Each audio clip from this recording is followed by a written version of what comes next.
भारतीय संस्कृति का वैभव जग में सबसे न्यारा। ज्ञान और विज्ञान यहीं से सबने पाया सारा, सबने पाया सारा। कुछ भूलों से हारा फिर से जीते देश हमारा। गीता परिवार हमारा, गीता परिवार हमारा। जय भारत माँ, जय गीता माँ, जय भारत माँ, जय गीता माँ।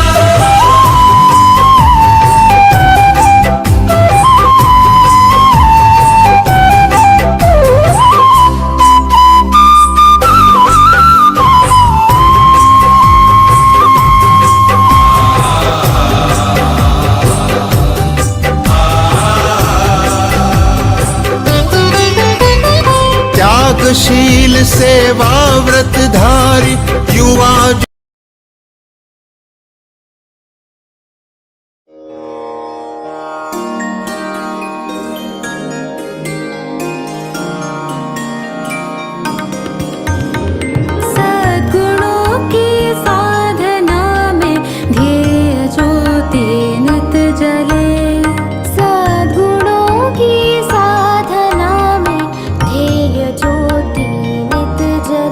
संग्राम में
वदनं मधुरं नयनं मधुरं हसितं मधुरं हृदयं मधुरं गमनं मधुरम्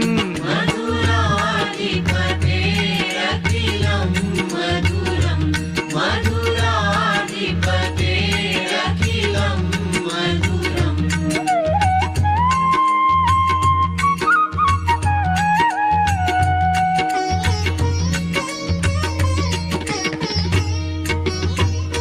वचनं मधुरं चरितं मधुरं वसनं मधुरं वलितं मधुरं चलितं मधुरं भ्रमितं मधुरम्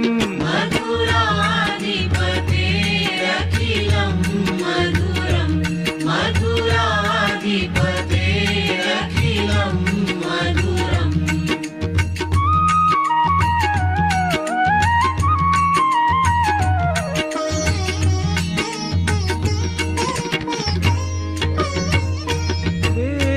वेणुर्मधुरो रेणुर्मधुराः पाणिर्मधुराः पादौ मधुरौ नृत्यं मधुरं सख्यं मधुरम् मधुराधिपतेरखिलं मधुरं मधुराधिपतेरखिलं मधुरम्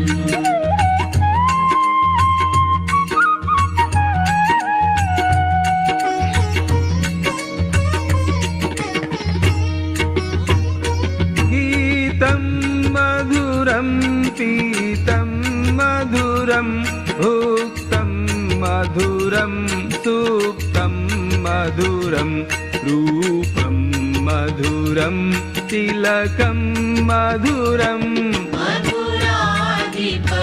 मधुराधिपतेरखिलं मधुरं मधुराधिपतेरखिलं मधुरम्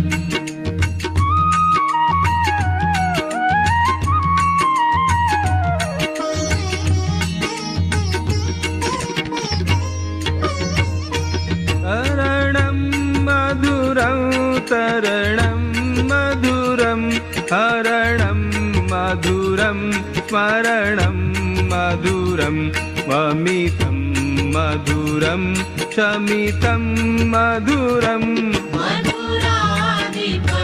मधुराधिपतेरखिलं मधुरं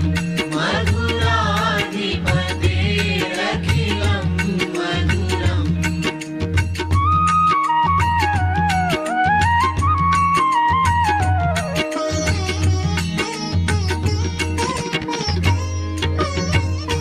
कुञ्जा मधुरा माला मधुरा यमुना मधुरा वीथी मधुरा सलिलं मधुरं कमलं मधुरम् मधुराधिपतेरखिलं मधुरं मधुराधिपतेरखिलं मधुरम्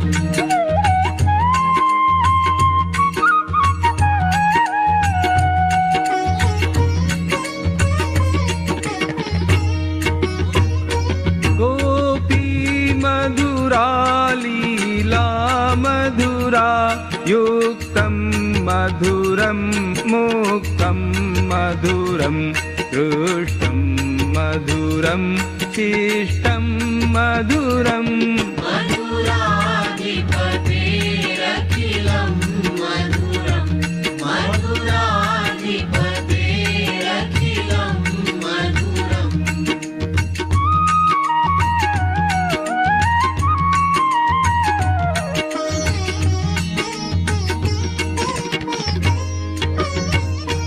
गोपा मधुरा गावो मधुरा यष्टिर्मधुरा सृष्टिर्मधुरा दलितं मधुरं फलितं मधुरम् मधुराधिपतेरखिलं मधुरं मधुराधिपतेरखिलं मधुरम्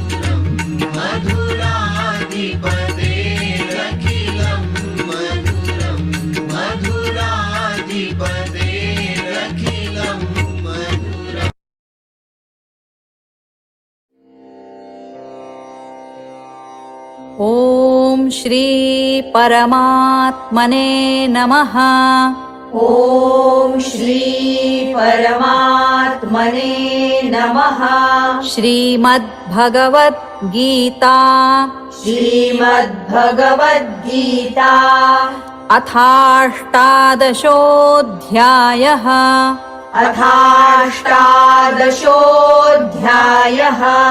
अर्जुन उवाच अर्जुन उवाच सन्न्यासस्य महाबाहो सन्न्यासस्य महाबाहो तत्त्वमिच्छामि वेदितुम् तत्त्वमिच्छामि वेदितुम् त्यागस्य च ऋषिकेश त्यागस्य च ऋषिकेश पृथक् केशिनिषूदन।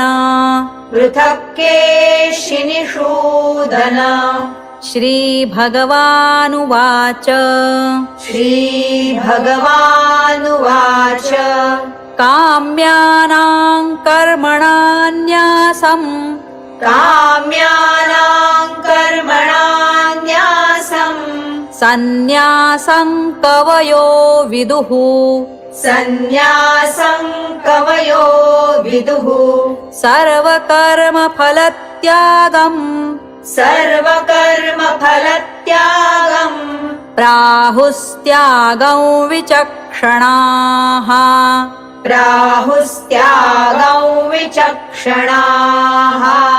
त्याज्यं दोषवदित्येके त्याज्यं दोषवदित्येके कर्म प्राहुर्मनीषिणः। कर्म प्राहुर्मनीषिणः। यज्ञदानतपः कर्म यज्ञदानतपः कर्म न त्याज्यमिति चापरे।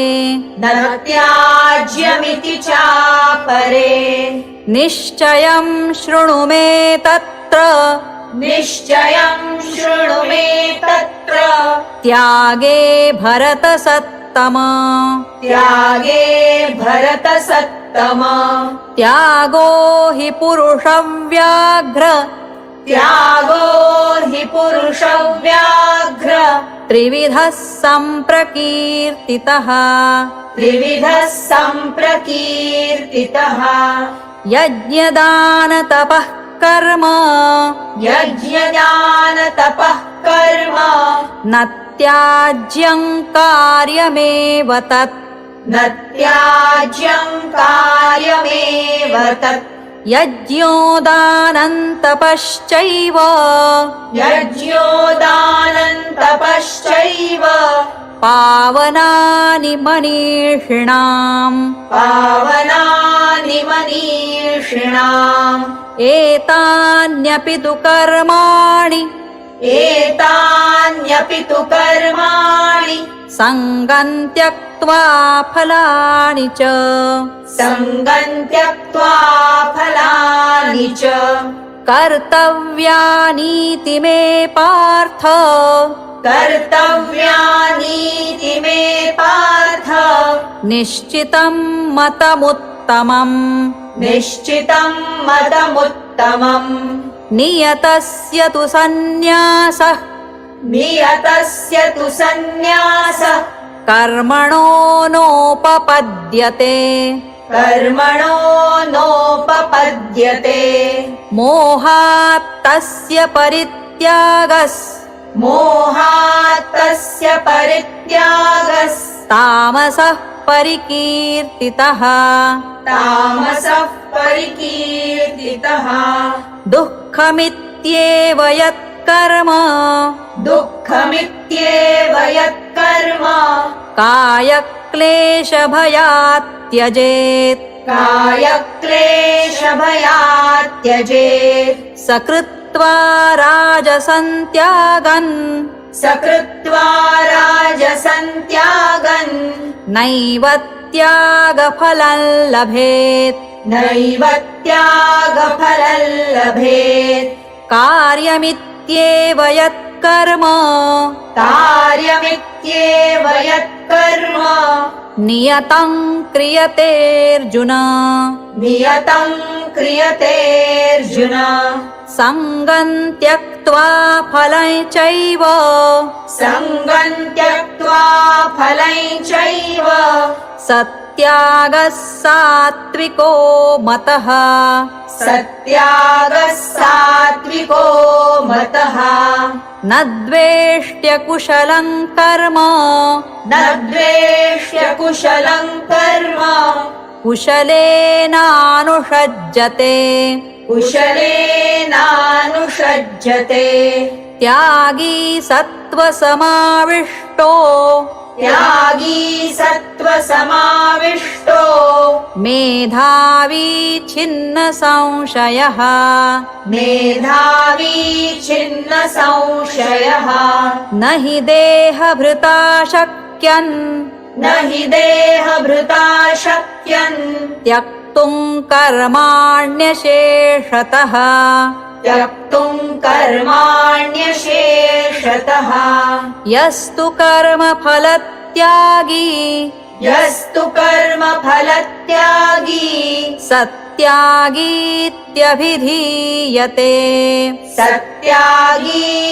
सत्यागीत्यभिधीयते अनिष्टमिष्टं मिश्रं च अनिष्टमिष्टं मिश्रं च त्रिविधं कर्मणः फलम् त्रिविधं कर्मणः फलम् भवत्यत्यागिनां प्रेत्य भवत्यत्यागिनां प्रेत्य न तु सन्न्यासिनां क्वचित् न तु सन्न्यासिनां क्वचित् पञ्चैतानि महाबाहो पञ्चैतानि महाबाहो कारणानि निबोध मे कारणानि निबोध मे साङ्ख्ये कृतान्ते प्रोक्तानि साङ्ख्ये कृतान्ते प्रोक्तानि सिद्धये सर्वकर्मणाम् सिद्धये सर्वकर्मणाम् अधिष्ठानं तथा कर्ता अधिष्ठानं तथा कर्ता करणै च पृथग्विधम् करणै च पृथग्विधम् विविधाश्च पृथक् चेष्टा विविधाश्च पृथक् चेष्टा दैवं चैवात्र पञ्चमम् दैवं चैवात्र पञ्चमम् शरीरवाङ्मनोभिर्यत् शरीरवाङ्मनोभिर्यत् कर्म प्रारभते नरः कर्म प्रारभते नरः न्याय्यं वा विपरीतं वा न्यायं वा विपरीतं वा पञ्चैते तस्य हेतवः पञ्चैते तस्य हेतवः तत्रैवं सति कर्तारम् तत्रैवं सति कर्तारम् आत्मानं केवलं तु यः आत्मानं केवलं तु यः पश्यत्यकृतबुद्धित्वान् पश्यत्यकृतबुद्धित्वान् न स पश्यति दुर्मतिः न स पश्यति दुर्मतिः यस्य नाहङ्कृतो भावो यस्य नाहङ्कृतो भावो बुद्धिर्यस्य न लिप्यते बुद्धिर्यस्य न लिप्यते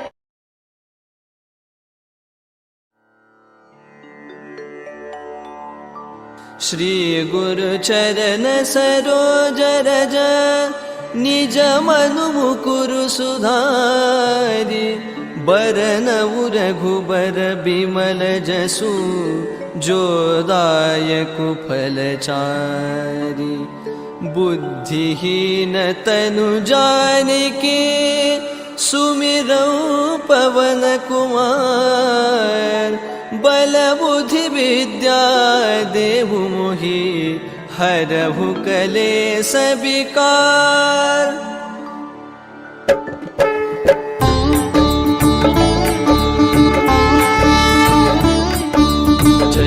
हनुमान ज्ञान गुण सागर, जय कपीसति लोक उजागर। रामदूत अतुलित बल धामा, अंजनी पुत्र पवन सुत नामा। महावीर विक्रम बजरंगी, कुमति निवार सुमति के संगी। कंचन बरन बिराज सुबेसा, कानन कुंडल कुंचित केसा। हाथ वज्र और ध्वजा बिराजे, कांधे मूंज जनेऊ साजे। शंकर सुवन केसरी नंदन, तेज प्रताप महाजगबंदन। विद्यावान गुणी अति चातुर, राम काज करिबे को आतुर। प्रभु चरित्र सुनिबे को रसिया, राम लखन सीता मन बसिया। सूक्ष्म रूप धरि सिंह दिखावा, बिकट रूप धरि लंक जरावा। भीम रूप धरि असुर सहारे, रामचंद्र के काज सवारे। लाय सजीवन लखन जियाए, श्री रघुबीर हर्षि उर लाए। रघुपति कीन्ही बहुत बड़ाई, तुम मम प्रिय भरत ही सम भाई। सहस बदन तुमरो जस गावै, अस कहि श्रीपति कंठ लगावै। सनकादिक ब्रह्मादि मुनीसा, नारद सारद सहित अहिसा। जम कुबेर दिगपाल जहाते, कवि कोविद कहि सके कहाते। तुम उपकार सुग्रीव ही कीन्हा, राम मिलाय राजपद दीन्हा। तुम्हरो मंत्र विभीषण माना, लंकेश्वर भय सब जग जाना। जुग सहस्र जो जन पर भानु, लील्योताहि मधुर फल जानू। प्रभु मुद्रिका मेलि मुख माही, जलधि लांघि गए अचरज नाही। दुर्गम काज जगत के जेते, सुगम अनुग्रह तुमरे तेते। राम दुआरे तुम रखवारे, होतन आज्ञा बिनु पैसारे। सब सुख लहै तुम्हारी सरना, तुम रक्षक काहू को डरना। आपन तेज सम्हारो आपै, तीनों लोक हाकते कापै। भूत पिशाच निकट नहीं आवै, महावीर जब नाम सुनावै। नासै रोग हरै सब पीरा, जपत निरंतर हनुमत बीरा। संकट ते हनुमान छुड़ावै, मन क्रम बचन ध्यान जो लावै। सब पर राम तपस्वी राजा, तिनके काज सकल तुम साजा।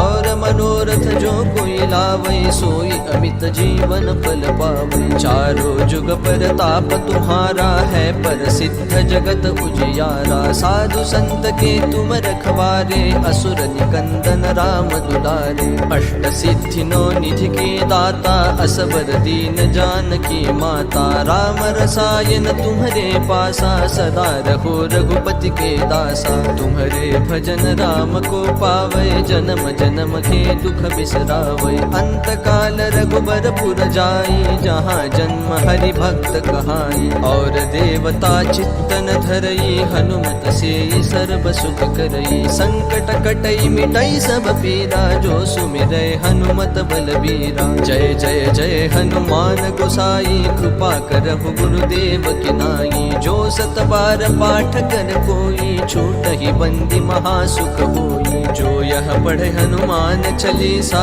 होय सिद्धि साखी गौरीसा। तुलसीदास सदा हरि चेरा, की जय नाथ हृदय महडेरा।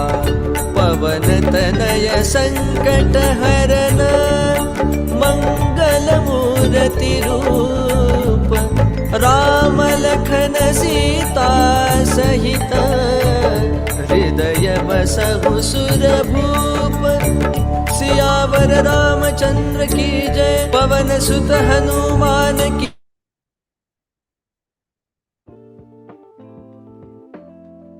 Jai Shri Krishna. In Zoom meeting, if you want to turn off the notification of Zoom chats, then click on the chats and then click on these three dots. Turn off notifications, click on that. Click on the mute option, and now chats notification will not disturb you. Jai Shri Krishna.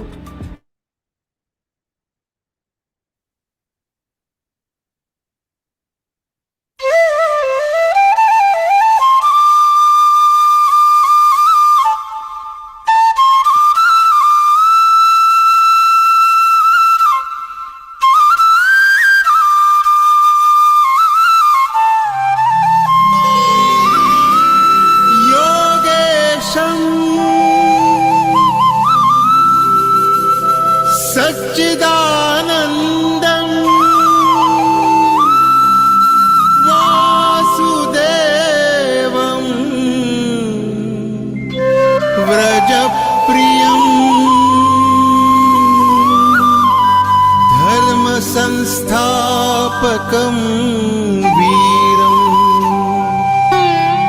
कृष्णं वन्दे जगद्गुरुम्।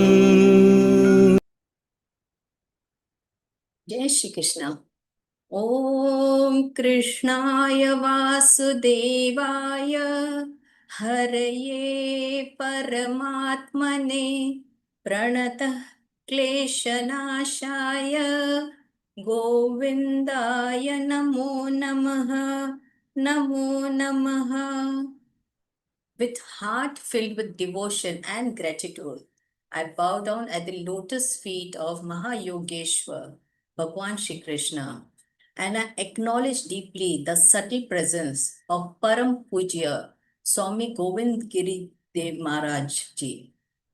I, Komal Gunani, on behalf of Geeta Pariwar, warmly welcome all you devoted sadhaks to this wonderful Vivechan session of the 18th Adhyay, the Moksha Sannyasa Yoga, Part 3. In order to ensure that you enjoy a seamless and uninterrupted Zoom session, a few guidelines. If the audio volume is less, then please turn on the volume or you can use your headphones. If the video is hazy, try switching over to Wi-Fi or go in an open place.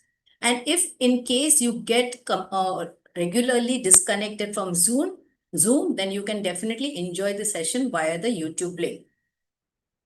So as we start this session, we first bow down to Sri Krishna Bhagwan and invoke his blessings, his guidance, and we ask him to hold our hands as we walk through this journey. And I respectfully invite Lakshya Mundra Didi for the prayer recitation. Lakshya Didi is from Jodhpur, Rajasthan. She is a student and preparing for competitive exam. At the same time, she is also giving seva as a GC and also as an adder. Lakshya Didi, Jai Shri Krishna. Jai Shri Krishna. Vasudevaya Kansanani Dalam Devaki Param Krishna Vande Jagadguru Shri Krishna Vande Jagadguru. Thank you very much, Didi, for such beautiful prayer recitation. And now, as per our tradition, we shall now proceed for the Deep Prajwalan, the lighting of the lamp which is the symbolism of energy, of wisdom and courage. And for this, I request, I request Satya Lakshmi Didi to proceed with the Deep Prajwalan. Didi, please go ahead.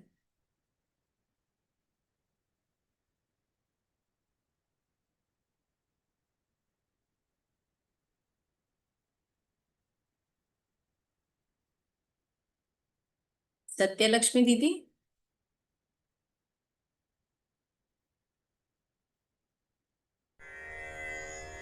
निषिद्धैरप्येभिर्लुलितमकरन्दो मधुकरैः करैरिन्दोरन्तश्छुरित इव सम्भिन्नमुकुलः विधत्तां सिद्धिन्नो नयनसुभगामस्य सदसः प्रकीर्णः पुष्पाणां हरिचरणयोरञ्जलिरयम् शरदिन्दुनिभां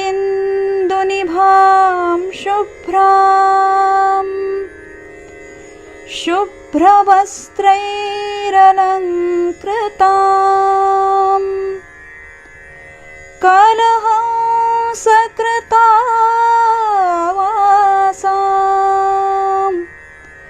वरदां शारदां नुमः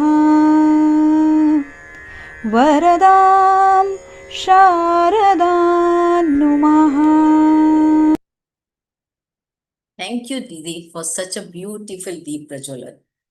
Now, one simple announcement. Bhagavad Gita offers a wealth of wisdom through diverse Vivechan sessions. At vivechan.learngeeta.com, you can watch and listen to these Vivechans, the kids special, Hindi, English, various Vivechans by various enlightened Vivechaks. And please share this website with your friends, families, colleagues, and everywhere across the globe so that they can also benefit from these sessions. The website is open to one and all. And now the most awaited moment of this session, and that is understanding the meanings and also trying to inculcate the values which we'll be learning today. And we will continue learning the 18th Adhyaya. In the last session, we learned how to get that inner compass which helps us to differentiate between the right and the wrong. And today we have got a wonderful topic. It is to find out who truly we are and how to unlock the secrets of Swadharma. We are indeed blessed that we have got Vikas Vaidya Bhayaji with us, who will, with his expertise, share the insightful exposition of these slokas in this third part of the 18th Adhyaya. Vikas Bhaiya is from Pune. He is an entrepreneur and also a mechanical engineer, senior trainer with Geeta Pariwar. Truly a global citizen because he has traveled around the world and he brings with him the rich international experience. He is proficient in 6 languages: Hindi, Marathi, English, Indonesian, Malaysian, and Spanish. With deep devotion to Bhagavad Gita, he has been reciting all the 18 chapters daily for the past 5 years. He conducts Gita training, Vivechan on Vishnu Sahasranam, and also he helps Gita Vratis to prepare for the most prestigious Sringeri exam. His dedication in Gita Sadhana was honored with the first prize in the Sringeri Peeth Gita Kanthastha examination, and the prize was presented to him by none other than Pujya Jagat Guru Shankarya Ji. So we are really blessed that today we'll be getting the explanation by Vikas Vaidya Bhaiya Ji. So let us extend a warm and a hearty welcome to Vikas Bhaiya. Jai Shri Krishna Bhaiya. Jai Shri Krishna, Komal Didi. Thank you so much. So, shall we start now? Okay, a warm welcome to all of you. And before that, Pujya Swami Ji ke Charan Kamalon mein Koti Koti Naman. Last time we discussed up to Slok 25 of 18th Adhyaya, Moksha Sannyasa Yoga. The 25th Shloka was Anubandham Kshayam Himsa Manoikshacha Paurusham Mohadharabhyate Karma Yattat Tamasa Muchyate. So, having discussed Jnana of 3 types and Karma, this was the Sattvic Tamas Muchyate. Before that, God described to us what is Sattvic Karma and what is Rajasic Karma. So, this Tamasic Karma, what we discussed in the last shloka of last session was action performed out of delusion without considering consequences, loss, harm, or one's ability is called Tamasic action. So, God has fully described what is Karma and Jnana when it comes to Sattva Rajatama. Now, God will describe to us what is Karta, the doer. What is Sattvic Karta, who is Rajasic Karta, and who is Tamasic Karta. Shlok 26. Mukta Sango Nahambadi Dhrutyutsaha Samanvitaha Siddha Siddhor Nirvikara Karta Sattvika Uchyate. Mukta Sangha. Sangha is attachment. Mukta is free. Free from attachment is Mukta Sangha. Anahamvadi, without ego. Aham is our ego. Anahamvadi is without ego. Dhruti, the determination. Utsaha, enthusiasm. Samanvitaha, endowed with, combined with. Siddhi asiddhyo, success and failure. Nirvikara, unchanged, unaffected. Karta, the doer, Sattvic. God says, a doer, a Karta, who is free from attachment, Mukta Sangha. He is free from ego, Anahamvadi, and is steady and enthusiastic, Dhrutyutsahasamanvitaha, unaffected by success or failure, Siddha Sirdhyo Nirvikara, Karta Sattvika Uchyate, is called a Sattvic doer. So this is the definition of Sattvic doer. In this shloka, Shri Krishna Bhagavan describes the qualities of a Sattvic doer. The ideal person who performs actions with purity and balance of mind. The first quality mentioned is Mukta Sangha, absence of freedom from attachment. Such a person is not clinging to the action or its results. He is free from such attachments. He performs his duty with sense of responsibility, but without emotional dependence on the outcome of that duty. The second quality is Anahambadi, absence of ego. The Sattvic doer does not boast or claim ownership of the karma actions that he has done. He does not think, I am the sole doer. He knows there are 5 factors responsible for karma to happen. We studied those 5 factors. Instead of that, they say that they themselves are a part of that larger process. Shri Krishna also emphasized dhruti. Dhruti is the firmness of your intellect, is called dhruti, determination. Utsaha is enthusiasm. A Sattvic doer is not passive or indifferent. He is actively engaged with perseverance and with positive energy. He approaches his task with dedication and with sincerity, that is dhruti and utsaha. Another important trait is nirvikara, remaining unaffected by success or failure. This is the sign of inner stability. A person who is stable, he only can have nirvikara, whether it is success or failure.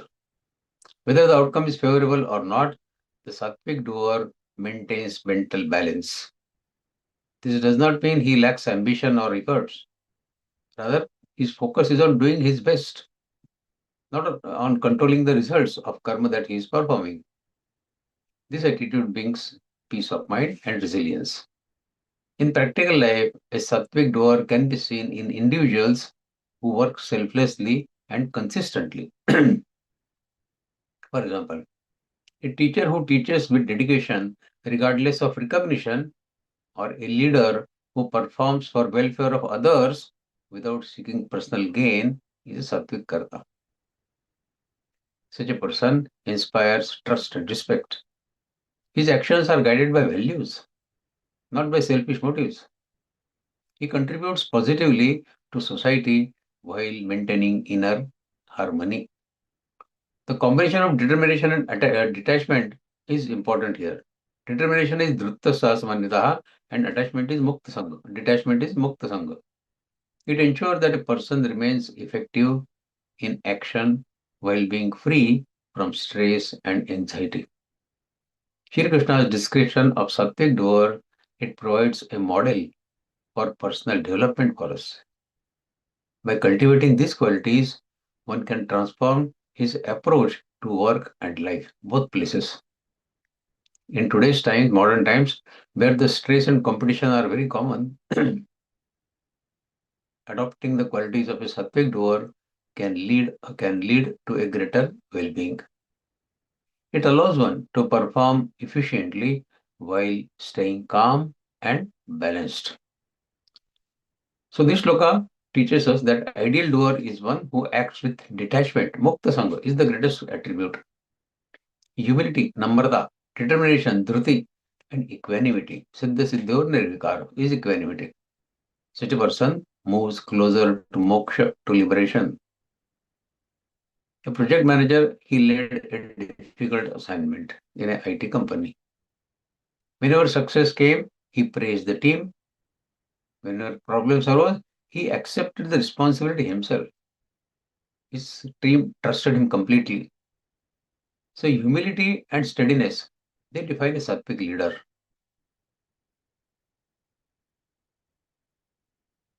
Next shloka, 27th. Ragi karma phala prepsur lubdho hinsatmako shuchihi Harshashoganvitah karta rajasah parikirtitah. So what is Rajasic karta? Sattvic karta you understood. Ragi means attached. Karma phala-prepsu, desiring the results. Lubdha, greedy. Hinsatmak, harmful or violent. Ashuchi, impure. Harsha shoka anvitaha, affected by joy and sorrow. Earlier, Sattvic was Siddha Siddhoder Vikara. This fellow is Harsha shoka anvitaha. Karta, the doer, is called Rajasic. God says, a doer who is attached, ragi, desires results, karma phala prepsu, is greedy, lubdha, harmful, hinsatmaka, impure, ashuchihi, and affected by joy and sorrow, harshashokanvitak, that karta is rajasa parikirta, is called rajasi karta. So the first characteristic is ragi, attachment. The rajasic doer is deeply involved in his actions and outcomes. He is emotionally invested and often seek personal gain from his karma. The term karma phala pripsu highlights his desire for the results of the karma that he is doing. Unlike the sattvic doer, who focuses on duty, the rajasic doer is motivated by rewards. He focuses more on the karma phala, on the rewards, such as success, recognition, or profit. Shri Krishna Bhagavan also describes them as lubdha. Lubdha is greedy. This indicates an excessive desire for more and more, even beyond what is necessary. Greedy. Greed can lead to unethical behavior and dissatisfaction at all times. Another important trait is hinsatmaka, tendency to harm others, to make personal gains. This does not necessarily mean physical violence. It can include causing harm through words, through action, or through competition. The word ashuchi refers to a lack of inner and outer cleanliness, pavitrata, shuchi, both physically and mentally. The rajasic doer may compromise values for the sake of success. Finally, Shri Krishna Bhagavan mentions Harsha Shokanvita. This is in contrast with Siddha Siddho, the Nirvikara of Sattvic person. So Harsha Shokanvita Karta is being affected by joy and sorrow of life. The rajasic doer, he experiences emotional highs and lows in his office. If Harsha, emotional high.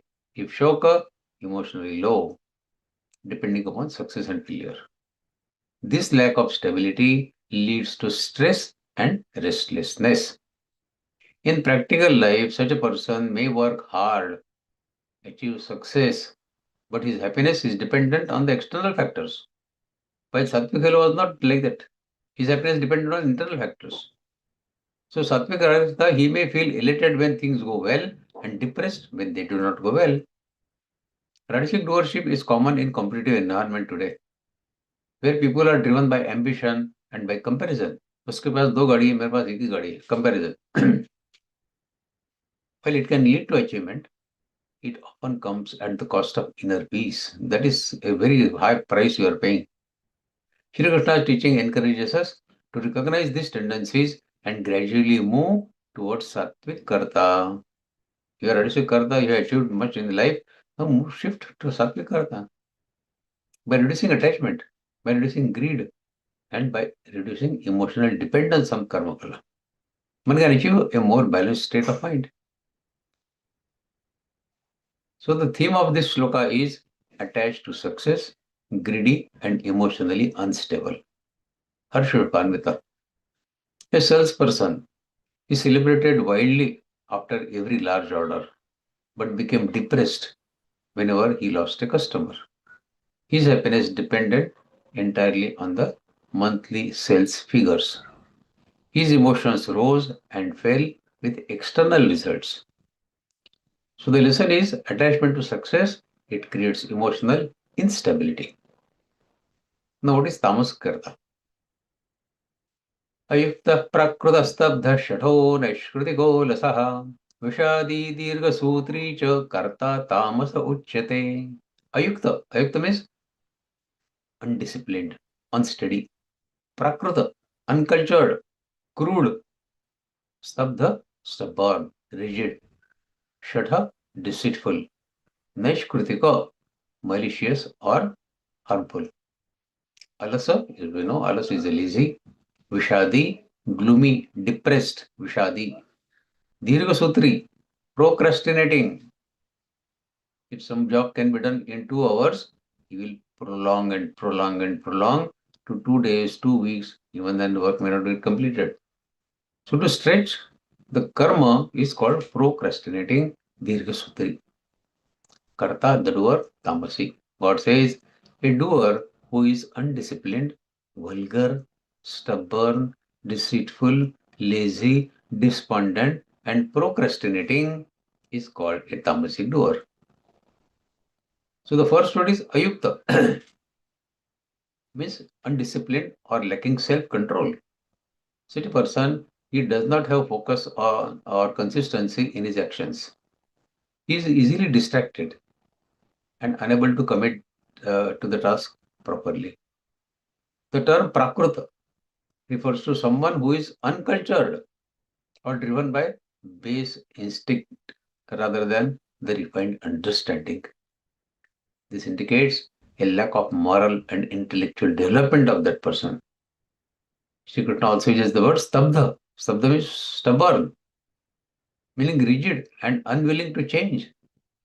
A tamasic doer resists advice. मुझे सब आता है. I don't want to understand anything from you. He resists advice. He refuses to learn from others and clings to his own limited views. So this is stabdha. Next word is shatha. Shows a tendency towards dishonesty, cheating. Such a person may manipulate or mislead others for selfish achievements without considering the ethical implications of it. Another word term used here is naishkritika, meaning harmful or malicious. The tamasic doer may intentionally or unintentionally cause harm driven by ignorance or negativity. Laziness, alasya, is highlighted through alasaha. This is a key characteristic of tamasic people. He doesn't want to do anything. Alasaha. Lack of effort and initiative. Such a person, he avoids work and responsibility both, preferring comfort and inactivity. Shri Krishna further describes the tamasic doer as Vishadi. He is always gloomy in mind or depressed. This reflects a negative mental state of that person, often marked by hopelessness or lack of motivation. Finally, Dirghasutri means procrastinating. This person delays tasks unnecessarily, often failing to complete them on time. This leads to inefficiency and missed opportunities. Together, all these qualities, what we have discussed in this shloka, which are namely ayukta prakruta stabdha shatho naishkritiko lasaha vishadi dirghasutri. All these qualities put together, they make that tamasi karda. These actions, it lacks direction, purpose, and awareness. In practical life, tamasic doership can be seen in individuals who avoid responsibility in life. We work in office and we see that many people, they are expert in avoiding their given karma, their given office responsibility. मेरा काम नहीं है, किसी और का है. This is not my job. They are expert in doing this, and they will prove it to the person that this is not his job. But you go to him with any task and he will say the same. He will make excuses and remain stuck in negative patterns. He may blame others for his failure and resist self-improvement. Shri Krishna's intention is to help us know ourselves, recognize, look at yourself. Are we doing this? Then we are tamasic karta. These tendencies within ourselves may be observed by us, but we don't take corrective action on that. Even everyone may exhibit tamasic qualities at times, but the goal is to overcome them through effort and awareness. That's why Swadhyay, self-study, is extremely important. Principles of Gita which we learn, we have to do self-study and find out in which category we fall, and then take improvement from there on. The path of growth involves cultivating discipline, honesty, and positivity. By encouraging sattva, one can gradually reduce tamasic tendencies of life. In today's life, overcoming procrastination, developing good habits, and maintaining a positive mindset are always helpful to move away from tamasic doership. So this shloka teaches us that the doer dominated by laziness, ignorance, and negativity is tamasic doer. Recognizing and transforming these qualities is essential for our personal as well as spiritual growth. Because these qualities, even if you exhibit these qualities in your material life, there also you will get bad results. The boss asks you to do job in 2 hours and you do procrastinating because of alasya. Then what will happen? Somebody you will lose his job, isn't it? So the theme of tamasic karta is lazy, dishonest, and irresponsible. An employee regularly arrived late in the office, blamed colleagues for mistakes, ignored deadlines, and spent more time making excuses rather than doing the work. Eventually, he lost his job. Instead of accepting responsibility, he blamed everyone else. Years later, he realized that his greatest obstacle had always been his own attitude, which was tamasic karta.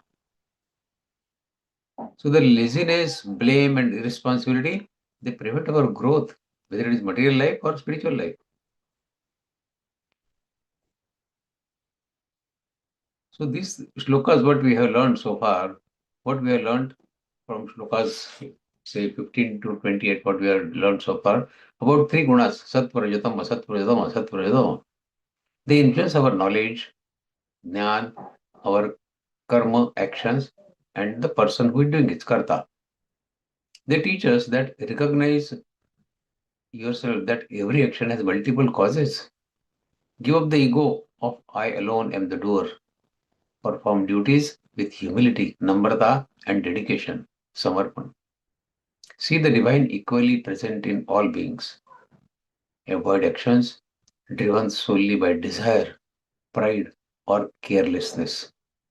Cultivate sattvic knowledge, sattvic jnana.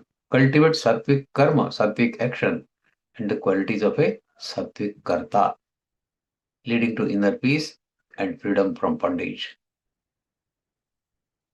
Next shloka. Now about buddhi.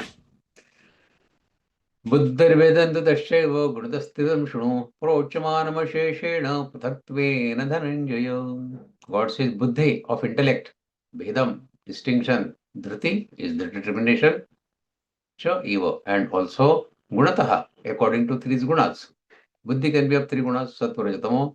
Dhriti can be of three gunas, sattva-rajatamo. Trividam, threefold, shruno, listen, prochyamana, being explained, asheshena, completely, without keeping anything shesh, that means completely, prutatvena, distinctly, Dhananjaya is Arjuna. Sri Krishna Bhagavan now starts a new topic saying that now here the threefold distinction of buddhi, intellect, and threefold distinction of determination, dhruti, according to these three gunas, sattva, rajatama. So the word buddhi refers to the faculty of discrimination. The ability to distinguish between right and wrong is called buddhi, isn't it? Truth or falsehood.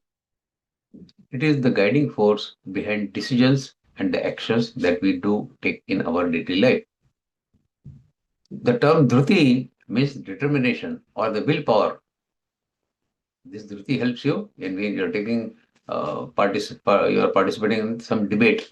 You stick to your stand firmly. That firmness is called dhruti. Firmness of the stand that you have taken through your intellect is called dhruti. It is ability to hold onto a course of action, to persist despite challenges, and to maintain focus. Shri Krishna says that both these qualities are trividham, meaning they can be sattvic, rajasic, tamasic, depending on the dominant good at that moment in time.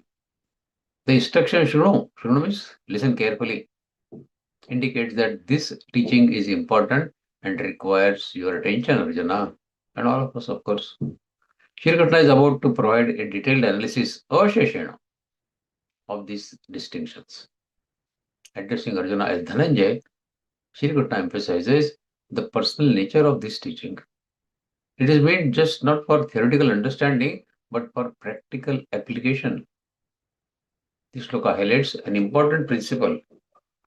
Our thoughts, our decisions, and our perseverance are not purely independent. They are shaped by our inner qualities. By understanding this, we can become more aware of our mental tendencies. For example, a sattvic intellect leads to clarity and wise decisions, while a tamasic intellect leads to confusion and poor judgment. Similarly, determination can be steady and purposeful, which will be sattvic determination. It can be driven by desire, so rajasic determination, or it can be weak and misguided. That will be tamasic determination. In modern life, this teaching is very, very relevant. Success and well-being depend not only on external actions, but also on the quality of our thinking and our persistence. By analyzing our intellect and determination, buddhi and dhriti, we can identify areas for improvement. For instance, if we find ourselves making impulsive decisions or lacking consistency, it may indicate the influence of rajas or tamas. Sri Krishna's approach is very systematic in Gita, practical also. He does not merely advise us to be good, but provides a framework to understand and transform our inner nature. So the theme of this shloka is, Sri Krishna is introducing now how our intellect, buddhi, and how our willpower, dhruti, are influenced by these three gunas of Prakriti, Sattva, Rajatama. A teacher gave the same difficult assignment to three students. One planned carefully, one rushed without thinking, and one never started. The teacher smiled and said, "The assignment is the same. Your mind decides how you approach it." So our success depends not only on opportunities, but on our quality of our intellect and determination, buddhi and dhriti. Now what is sattvic buddhi? Next shloka. Pravrittinja durrittincha karya karye bhaya bhaye bandham mokshancha ya vetti buddhi sa partha sattviki. This is sattvic buddhi. Pravrittim, that means to get engaged into doing something, is pravritti, and nivritti is withdrawal. Pravritti, start doing something, get engaged in doing something, and nivrittim is to withdraw, to renunciate. Karya, what the karma that you are going to do, that karya, akarya, what should not be done. Bhaya, fear, abhay, fearlessness, bandham, bondage, moksha, liberation, moksha, vetti, vetti is to understand. Buddhi, intellect, is called sattviki. So God says that buddhi, that intellect, which understands action and inaction. What is karya and what is akarya? Inaction is not the right translation of akarya. Karya and akarya means what should be done and what should not be done. That is called akarya. Right and wrong, fear and fearlessness, bondage and liberation is called sattvic buddhi. So in this shloka, Shri Krishna Bhagavan defines sattvic intellect, the highest form of understanding, highest form of buddhi, that guides a person towards right action and ultimate moksha. The sattvic intellect is characterized by its ability to clearly distinguish between various duties. Four are mentioned here by Shri Krishna: pravritti and nivritti, when to act and when to refrain. Buddhi hai isliye kuch bhi all the time you should not use it. When to apply it, that you should know. So pravritti and nivritti, when to act and when to refrain. In what to get engaged and from where to get disengaged. Karya and akarya. What is the right thing to do and what is the wrong thing not to do. Bhaya and abhay. What should be feared and what should not be feared. Bandha and moksha. Which action will lead me to bondage and which action will lead me to liberation. This clarity is the hallmark of Sat. If we find these answers, pravritti, nivritti, karya, akarya, bhaya, abhay, bandha and moksha, we have lived our life. Then nothing more is to be learned. A person with such intellect is not confused or indecisive. He has a deep understanding of life and he acts accordingly. The ability to discern karya and akarya is important here. It ensures that one's action is aligned with dharma, righteousness. That is called karya, your prescribed duty. And there is some prohibited karya, which is akarya. So without this clarity as to what is prescribed and what is prohibited, a person may unknowingly engage himself in harmful or inappropriate actions. तो जिंदगी में ये तो पता चाहिए what should I do and what should I avoid. So karya and akarya. Similarly, the understanding of bhaya and abhaya helps a person navigate life wisely. He does not fear unnecessarily. Rather, he acts, nor does he act recklessly. His decisions are balanced and thoughtful. The distinction between bandha and moksha is most important here. It reflects the spiritual side. The sattvic intellect recognizes which actions, which attitudes lead to attachment and suffering, and which actions, which attitude will lead me to freedom and peace of mind as well as liberation, moksha. So while performing any action, we should wait on this scale of bandha or moksha.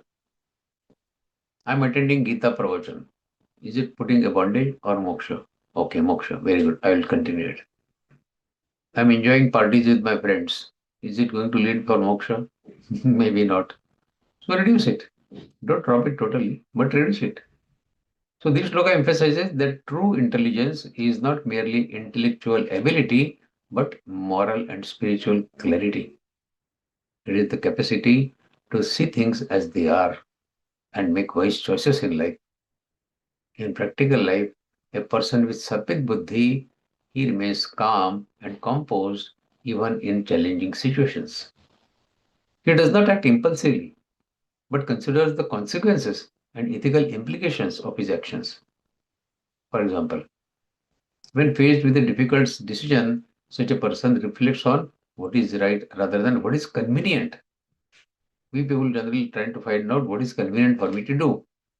A sattvic intelligent person, he tries to find out what is right. He chooses the path of integrity, even if it is more challenging. Shri Krishna's teaching here is highly relevant in today's complex world also, where moral dilemmas are common these days. Developing sattvic intellect, it helps us navigate these challenges with wisdom and with confidence. The cultivation of sattvic intellect requires self-reflection, swadhyaya, self-study, practice. By engaging in positive actions, seeking knowledge, jnana, and maintaining a balanced lifestyle, one can enhance this quality. So the theme of this shloka is discern right from wrong and duty from non-duty, karya and akarya, and what is right and wrong. That is what this buddhi is about. A chartered accountant was there. He discovered that his biggest client wanted him to manipulate the financial statements. People do it, no? Rejecting this request meant losing a large income. But he politely refused. I will not do this. Hanky panky. Months later, the client was investigated for fraud, while the accountant's honesty earned him the trust of many new clients. हाँ ये बंदा अच्छा है, honest. So the sattvic intellect chooses righteousness even when it is costly. Now what is rajasic buddhi? Next shloka. यया धर्मम धर्मञ्च कार्यञ्च कार्यमेव च अयथावत् प्रजानाति बुद्धिः सा पार्थ राजसी. After we study sattvic buddhi, rajasic buddhi and tamasic buddhi, we'll see if we can do meditation on this, so that we absorb the meaning of this in our day-to-day life. So ya means by which? Dharmam, righteousness, duty. Adharmam, unrighteousness. Karya, what ought to be done. Akarya, what ought not to be done. Ayathavat, incorrectly. Buddhi, intellect, rajasi, influenced by rajas. So what says? The intellect, the buddhi, that incorrectly understands right and wrong. Incorrectly understands what is right and wrong. what is karya and akarya, what is duty and what is prohibited karma is rajasic, driven by passion and confusion. So in this shloka, Śrīmad-Bhagavadgītā describes the nature of rajasic intellect, rajasic buddhi, an intellect which is clouded by desire, attachment and personal bias. Such a person is not completely ignorant, he understands, but he lacks clarity and balance. A rajasic intellect does not completely fail to recognize right and wrong, he understands, yes, rather he misinterprets it. He misinterprets it. This misjudgment arises from selfish desire, greed, ambition, or emotional disturbances. For example, a person may justify unethical behavior like dishonesty or exploitation by convincing himself that it is necessary for success. सभी करते हैं. He may be taking bribe, but still try to convince himself that सभी लेते हैं आजकल. He understands it is wrong, but still goes ahead with it. This is a rajasic intellect. This intellect is driven by results and rewards and not by truth. Therefore, decisions are influenced by what benefits the individual rather than what is morally correct. That is the rajasic buddhi. A rajasic person, he may know the principles of dharma, but twist them to suit his own convenience, his own interest. Another key aspect is confusion in the duty. What is karya and what is akarya? Such a person struggles to determine what should be done and what should be avoided. For instance, he may neglect his responsibilities while chasing pleasure or prestige, or perform duties only when he expects recognition. This state reflects his inner restlessness. The mind is constantly active, comparing and desiring and reacting. Because of this agitation of mind, clarity is lost. The intellect becomes selective. ये करूंगा because this is beneficial for me. That I will avoid because that is not beneficial for me. Rather than seeing what is correct to do and what is not correct to do, it accepts what aligns with desires and rejects when it does not align with your desires. In modern life, this can be seen in people who prioritize their career success over ethics, or who justify harmful actions in the name of competition. The rajasic intellect is not evil, but it is distorted by ego and by attachment. Shri Krishna teaches us that such intellect must be purified through self-discipline, through reflection, and through detachment. Only then can it evolve to the higher or more balanced state, which is sattvika buddhi. So, rajasic buddhi is confused about what is right and what is wrong. A student, he copied assignments from the internet. He convinced himself, everyone does it. Nowadays, people submit their PhD thesis also copying it from some AI, showing that it is their own research, saying that it is not really cheating. When he later struggled in the interviews because he lacked the genuine knowledge, he realized that convenience had clouded his judgment. Isn't it? Copy paste is very easy. You don't need any intelligence in that. But to do real research and speak about it independently, confidently, is requiring greater efforts than just copy paste. So self-justification or disguises wrong as right. That is the rajasic. Now what is tamasi buddhi? Next sloka. Adharman dharma mitya manyate tamasa vrata sarvarthan viparitasya buddhisa partha tamasi. Adharmam, unrighteousness. Dharmam, righteousness. Manyate, things to consider. Tamasa avrata, covered by darkness, covered by ignorance. Viparitan, opposite, perverted. Buddhi, intellect. Tamasi is the tamas. So God says, the intellect that considers unrighteousness as righteousness. No confusion. What is unrighteousness? Adharman, you will consider, no, यही ठीक है, यही बढ़िया है. That you will consider as dharma, and perceives everything in a distorted way. is tamasic buddhi.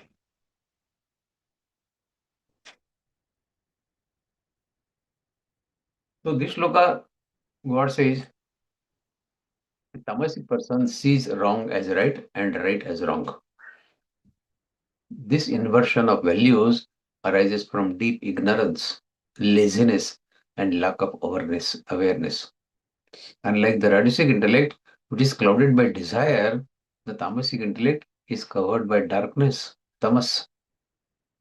Such individuals may engage in harmful actions, violence, deceit, and neglect, and believe that they are justified in doing it. They may reject moral teachings altogether or mock them. Their decisions are guided not by reasoning or by wisdom, but by inertia, by ignorance, and by blind habits. Another feature is inability to understand the consequences. A tamasic intellect, it fails to see how the karma, how the actions lead to results. This leads to repeated mistakes and sufferings in life. For example, a person addicted to harmful habits, drinks, drugs, smoking, may continue them despite knowing their destructive effects. Tamasic buddhi doesn't wake him up. This intellect is also resistant to learning. Even when the truth is presented, smoking is injurious to health. It is written on your cigarette pack also, which you are smoking. It is ignored or misunderstood. This is often stubbornness and denial, making transformation very difficult for tamasic buddhi. In modern context, tamasic intellect can be seen in extreme negligence, unethical behavior without remorse. We see many such characters, unfortunately, in society today, that they keep conducting unethical behavior without remorse. कोई शर्म ही नहीं है. Or blind following of some harmful ideologies. We saw what happened on that Jantar Mantar. Isn't it? That is all tamasic intellect. Without thinking about the consequences of how we are talking about the Prime Minister of the country, people keep talking any nonsense, rubbish. So it represents a state of spiritual darkness. Shri Krishna warns us that such a mindset leads to downfall and suffering. The way out is through awakening, gaining knowledge, practicing discipline, and associating with wise people. This shloka highlights the importance of correct perception.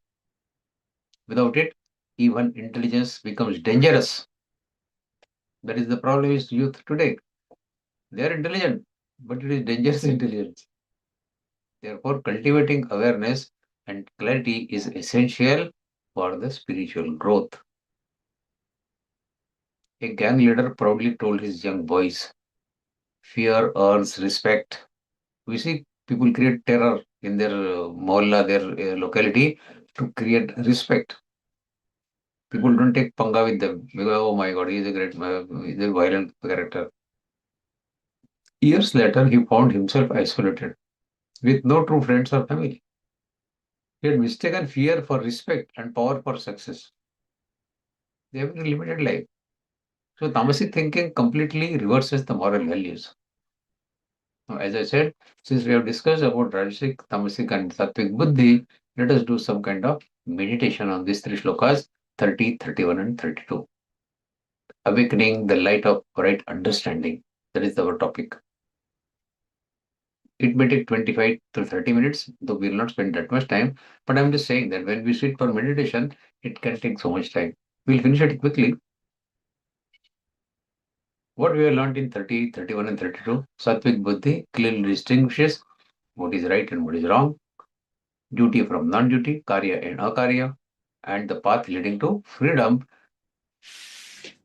rather than the path leading to bondage. Rajasic Buddhi is confused by personal desires and cannot clearly distinguish dharma from adharma. And Tamasic Buddhi, it is clouded by ignorance and mistakes. Wrong is right and right is wrong. So this meditation is a prayer to develop Sattvic Buddhi in us. Have you understood three types of Buddhi?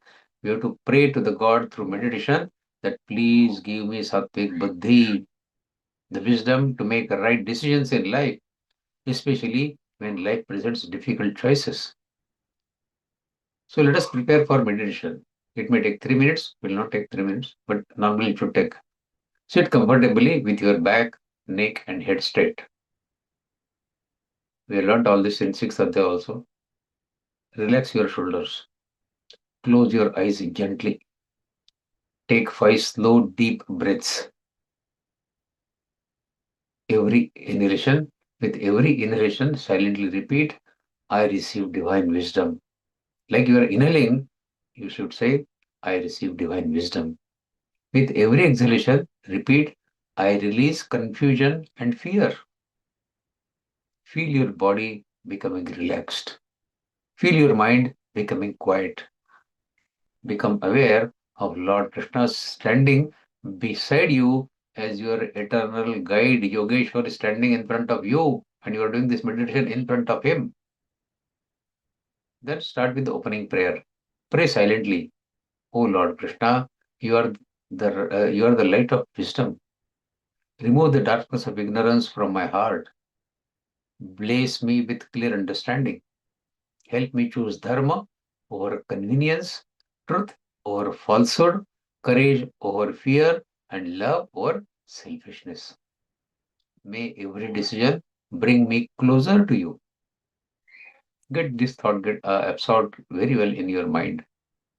Then in step 3, we'll do meditation of Slok 30, which was talking of sattvic intellect. We should do this sattvic intellect meditation for at least 7-8 minutes. Recall what we already studied in 30 shloka. Pravrittinja nivrittinja karya karya bhaya bhaye bandham mokshancha vitti buddhissa parthasattve. Now reflect on this shloka. Shri Krishna says that sattvic buddhi knows what should be done, what should be avoided, what leads to bondage, and what leads to freedom, moksha. Then reflect quietly. Think of your daily life. Every day you make dozens of choices in life. Small, some big. Ask yourself, do my decisions bring peace to my family? Do they strengthen my character? Do they bring me closer to God? Or do they increase ego and attachment? Now imagine standing at a crossroad. One path is broad and attractive, the other path is narrow but peaceful. Lord Krishna stands beside the peaceful path. He smiles gently at you. He says, choose what is right, not merely what is easy. Silently repeat, may my intellect always choose dharma. Repeat these lines slowly few times. Then the next step, we'll do meditation of slok number 31. That is the Rajasic Buddhi, Rajasic intellect.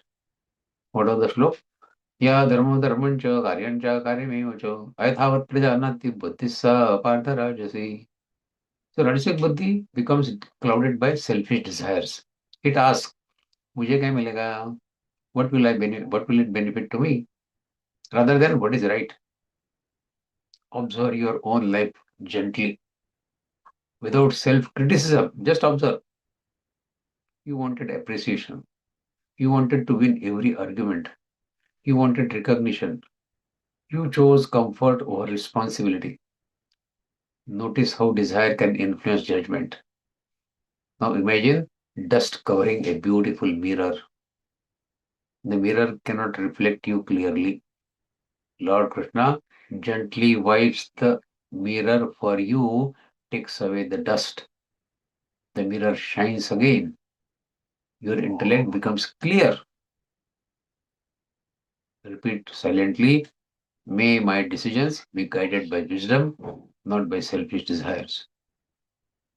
In the next step, we'll do meditation on tamasic buddhi. 32 slok. What is the slok? Adharman dharmam itiya manyate tamasa bhuta sarvarthan viparitansha buddhissa bhartatam se. So reflect on this shloka. Krishna wants that tamasic buddhi mistakes wrong for right and right for wrong. This happens when ignorance, ego, anger, prejudice, or laziness cover our intellect. Now reflect quietly. Ask yourself, have I ever justified my anger, ignored my mistakes, refused good advice, held on to old prejudices. Observe honestly these things. Now visualize yourself walking through a dark forest. Suddenly the sun rises.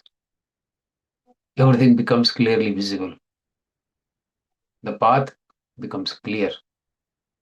Lord Krishna says, knowledge removes the darkness of ignorance. Allow the sunlight of wisdom fill your heart and silently pray, Lord, never let ignorance guide my life. In the next step, visualize Lord Krishna holding a radiant lamp. He places that lamp in your heart. Its light grows brighter and brighter. It illuminates every corner of your mind. Fear disappears. Confusion disappears. Selfishness melts away.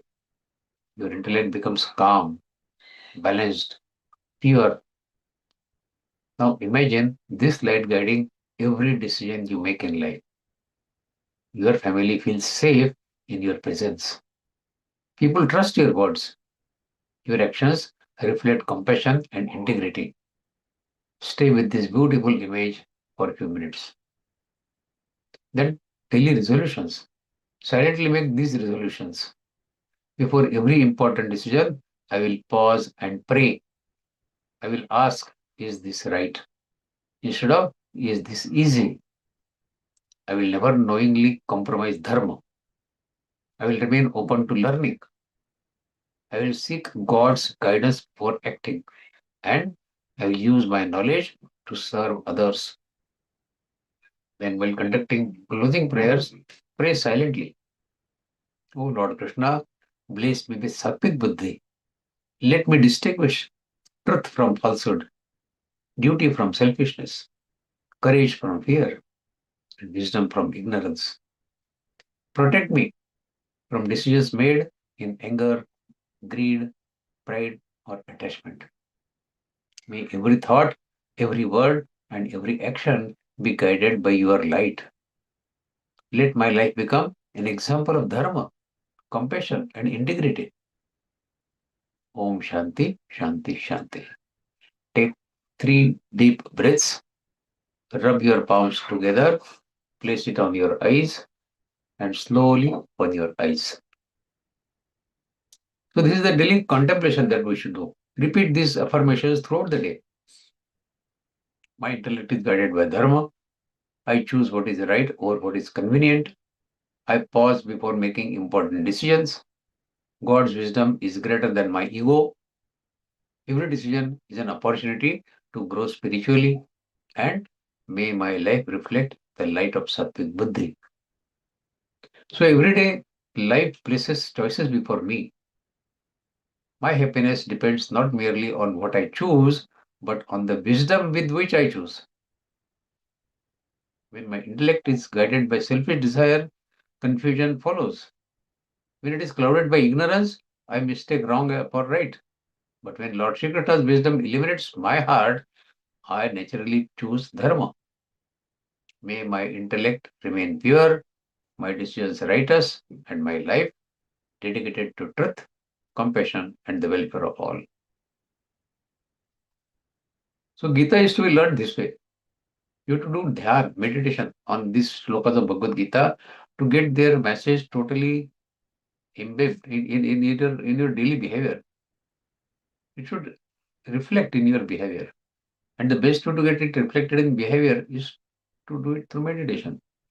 When you sit in dhyan and then you concentrate, focus totally only on these wonderful slokas, it changes your inherent nature. And you start from becoming tamasi to rajasi, rajasi to sattvic. Ultimately, our objective is to become gunatit. It helps. Meditation helps in this. Okay, now having discussed buddhi, let us continue with dhruti. धृत्यायया धारयते मनः प्राणेन्द्रियक्रियाः योगेनाभ्यविचारिण्या धृतिः सा पार्थ सात्विकी.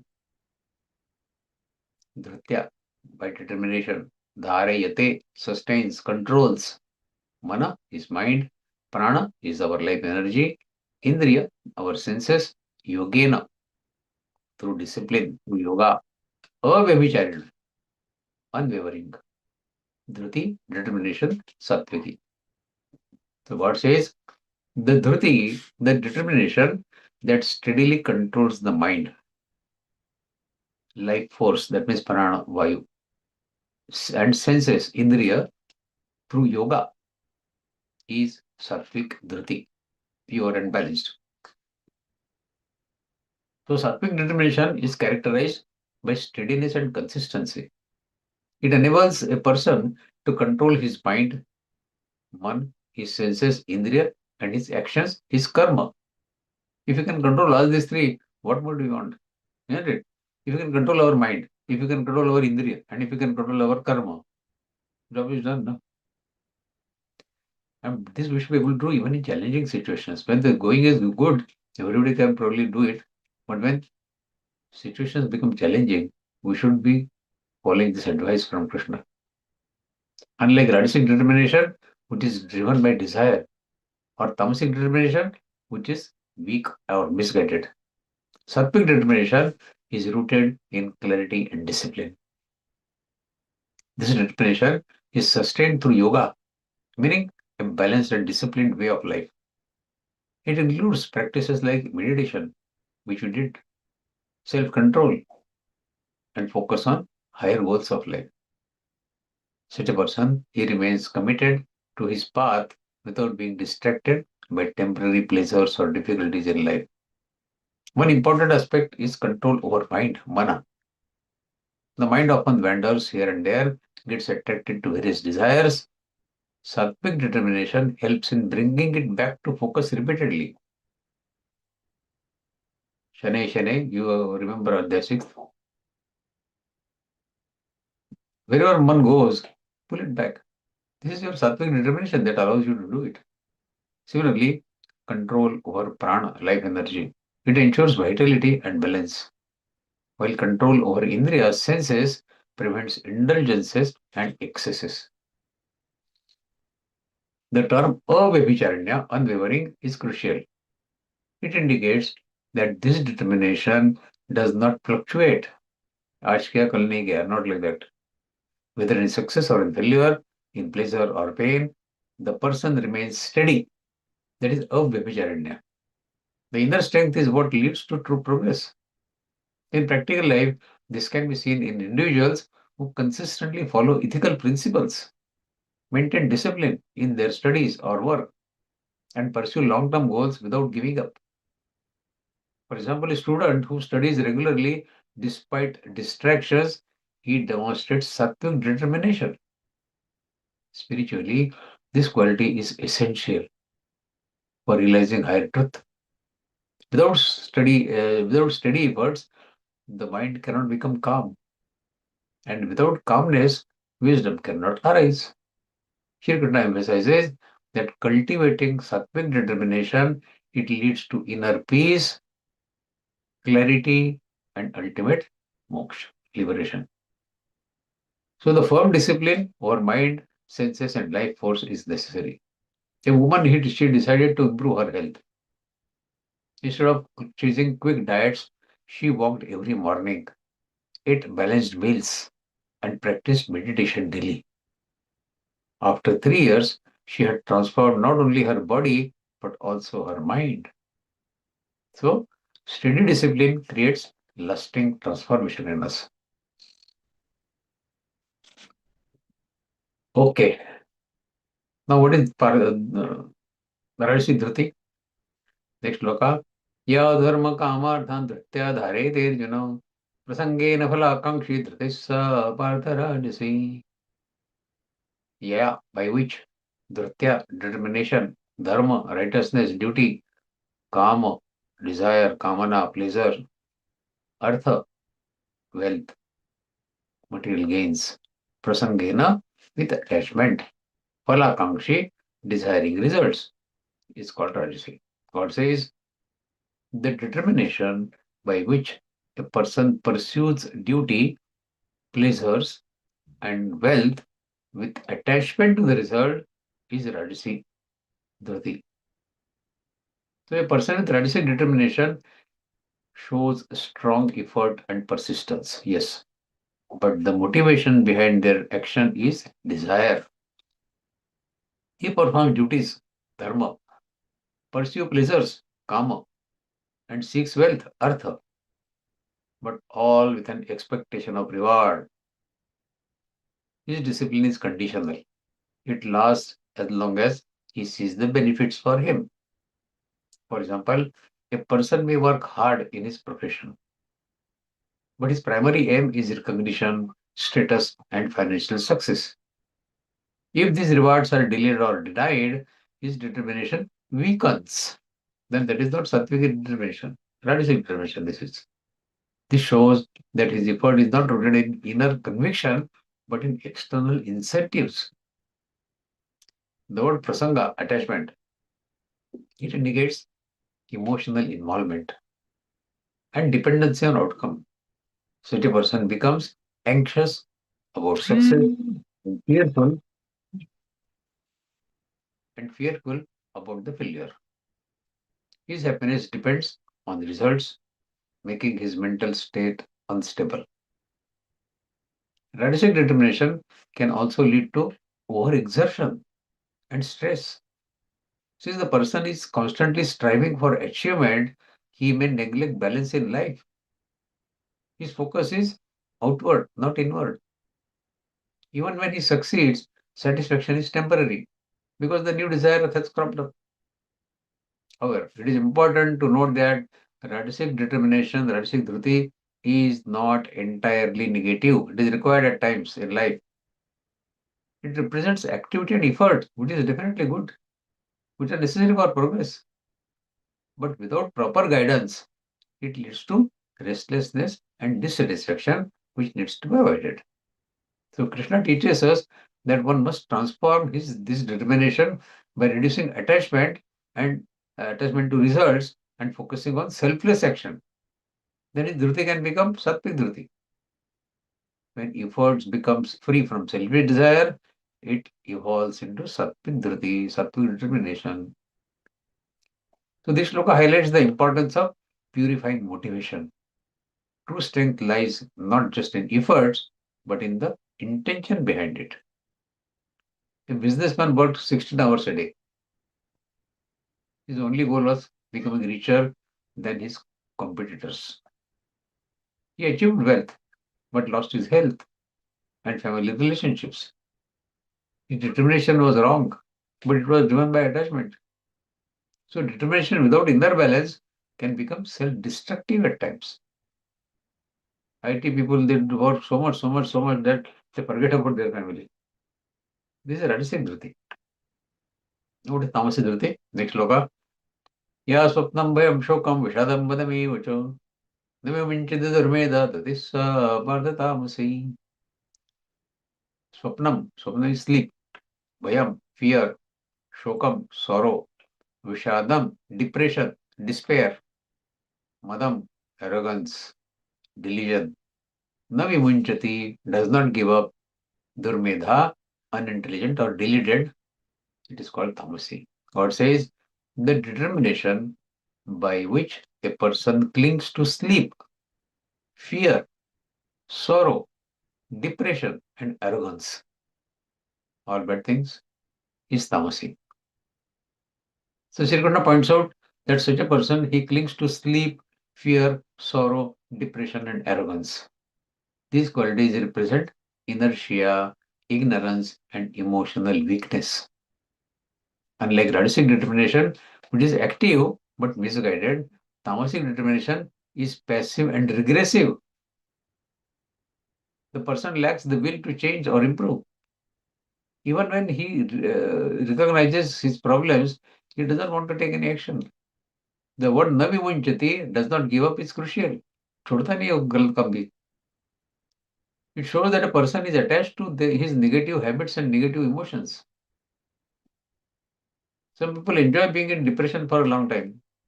You try to take them out of depression, they don't like it. They want to be gloomy all the time under depression. It has become their nature.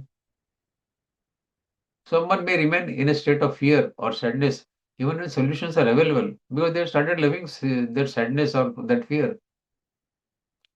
They lack the energy or the clarity to act. Excessive sleep, swapna, here symbolizes laziness and escapism. Fear, bhayam, prevents growth, while sorrow, shoka, and depression, vishada, drain the vitality of life. Arrogance, madam, further blinds a person, preventing him from seeking help or learning. मस्ती है मदम मतलब. Such determination leads to stagnation and suffering of life. The person becomes trapped in a cycle of negativity, unable to progress in life or spirituality. In modern terms, this can be seen in chronic procrastination, addiction, or refusal to take responsibility. The person may blame circumstances or others, avoiding self-efforts. Shri Krishna emphasizes that overcoming this state requires awakening and discipline. Small steps like developing routines, seeking knowledge, and cultivating positive habits can gradually transform tamasic tendencies into higher qualities. Read Gita every day. Your tamasic tendency will go away. Simple. This shloka serves as a warning. Determination without awareness can bind a person to negativity instead of freeing them. A young graduate, he failed one competitive exam. Instead of preparing again, he spent years saying, "My life is gone. My life is ruined." His friends moved forward while he remained trapped in the self-pity. As I said, people like self-pity. विषाद में रहना पसंद करते हैं लोग. God knows why. This is their tamasi. So holding on to negativity is also a form of determination. That is also a dhruti, but it is tamasi dhruti. It leads nowhere. Next shloka, now sukha. Sukha is also three types. We thought sukha is always good. No, God says no. Sukha also is three types. Sukhantidanim trividam shruname vardarshava. Abhyasadramate yatro dukkhantanjani gacchati. God says, Sukham, happiness, trividam, of three kinds. Abhyasat, through practice. Ramate, enjoys. Dukkha antam, end of sorrow. Nigacchati, it leads to. God says, now here, Shrunu, Shrunu, listen from me about the three types of happiness. Sukhantidanim trividam, that which comes from practice and leads to the end of sorrow is superior. So in this shloka, Sri Krishna begins a new teaching about three types of happiness. Sukha, Sattvic Sukha, Rajasic Sukha, and Tamasic Sukha. This shloka serves as an introduction, emphasizing the importance of understanding true happiness. Sri Krishna tells Arjuna and all of us that happiness is not uniform. It varies based on its source and its effect. People often mistake temporary pleasures for true happiness. But Bhagavad Gita teaches that real happiness must lead to freedom from sorrow. So this shloka highlights two important characteristics for higher happiness. One, it arises from practice abhyas, and it leads to the end of suffering, dukkha antam. So this suggests that true happiness is not immediate or effortless. It requires discipline. It requires patience and consistent efforts. For example, learning a new skill, maintaining good health, or practicing meditation, they may feel difficult initially, but over time, they bring deep satisfaction and peace. This kind of happiness is eternal, internal, and lasting. Unlike sensory pleasures that are temporary, it is connected to growth, self-realization, and harmony. The phrase ramate, one delights in it, it indicates that through patience, a person begins to enjoy what was initially challenging. Now, people who are accustomed to do dhyan every day, they can't live without doing meditation. So they ramate, they have started enjoying entering into dhyan. Initially, they find it very difficult to enter into meditation, to start meditation. But once they are accustomed to it, they can't live without meditation. So ramate, this transformation is the key to understanding sattvic happiness. This happiness that you get out of dhyan is sattvic happiness. which will be explained, or the shlokas that will follow, is only the precursor for that. In contrast, most people chase immediate gratification, comfort, entertainment, or indulgence. While these may provide short-term pleasures, they often lead to long-term dissatisfaction or dependency. This shloka encourages a shift in our perspective. Instead of asking what feels good now, one should ask what leads to lasting peace and freedom from sufferings. In modern life, this teaching is very relevant. Whether it is education, career, relationships, or spirituality. Meaningful happiness comes from consistent efforts and right choices, not from instant rewards. Shri Krishna prepares the listener to understand deeper classification of happiness, guiding him towards more conscious and fulfilling life. A father asked his son, would you rather enjoy one chocolate today or develop a skill that benefits you to life? The son chose the chocolate. Years later, he understood his father's deeper lesson. So, temporary pleasure and lasting happiness are two different things. Now, God will start about telling this. What is Sattvic Sukh, what is Rajasic Sukh, and what is Tamasic Sukh? Yattagre vishamiva pariname mritopamam tat sukham sattvikam proktam atma buddhi prasadajam. We'll skip the meaning of each word. God says that happiness, which is like poison, agre vishamiva. Initially, it appears like poison in the beginning, but like nectar, pariname amrutopamam. In the end, it is like nectar. Arising from clarity of intellect is called Sattvic Sukh. So this loka, Shri Krishna describes Sattvic happiness, the highest form of happiness. This type of happiness may seem unpleasant at the beginning, yattadagre vishameva, but ultimately leads to deeper and lasting joy. Pariname amrutopamam. The phrase agre visham eva, like poison in the beginning, it indicates that sattvic happiness often requires efforts, discipline, and sacrifice. Sitting in Geeta class every day, when the friends are sitting enjoying in the restaurant, it needs some efforts, it needs some discipline, it needs some sacrifice. But the happiness that is derived out of this attending Geeta classes, can it be derived by sitting in the restaurant? So activities such as studying, practice self-control, maintaining health, or pursuing spiritual growth may feel difficult or uncomfortable initially. The mind resists. This is because it is accustomed to immediate gratification. 40 minute class में मुझे क्या मिला? कुछ नहीं मिला. 40 minute में कुछ नहीं मिलता है. You don't get anything except peace of mind for some time. But you do it consistently over a period of time, then you realize what is the true benefit you get by learning Gita. That happiness is eternal. That happiness is sattvic. However, over time, these same actions yield amrutopamam. They bring inner peace, clarity, strength, and freedom from sufferings. This transformation, it highlights the difference between temporary pleasures which you could have got by sitting in the restaurant and the lasting happiness which you are now enjoying by attending Gita classes.